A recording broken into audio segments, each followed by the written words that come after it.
Hi friends, இன்னைக்கு தக்காளி சாதத்தை பிரியாணி ஸ்டைலில் பண்ணலாமா?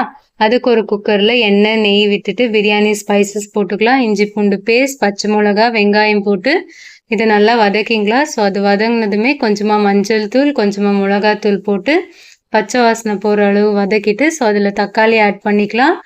கொஞ்சமாக தேவைக்கேற்ப உப்பு ஆட் பண்ணிவிட்டு ஸோ அதையும் நல்லா வதக்கிட்டு ஸோ அதில் புதினா இலையை போட்டு அதையும் நல்லா வதக்கிக்கலாம். ஸோ அது வதங்கினதுமே 2 ஸ்பூன் தயிரை ஊற்றி நல்லா மிக்ஸ் பண்ணிக்கலாம். நான் 1 கிளாஸ் அரிசிக்கு 2 கிளாஸ் அளவு தண்ணியை ஊற்றிக்கிறேன்.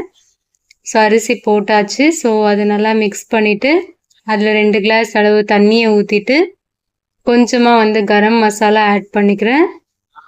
ஸோ இது நல்லா மிக்ஸ் பண்ணிக்கலாம்.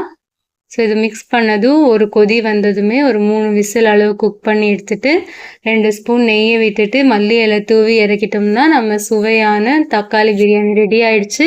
ஸோ கண்டிப்பாக நீங்களும் ட்ரை பண்ணி பார்த்துட்டு எப்படி இருந்துச்சுன்னு கமெண்ட் பாக்ஸில் கமெண்ட் பண்ணுங்கள்.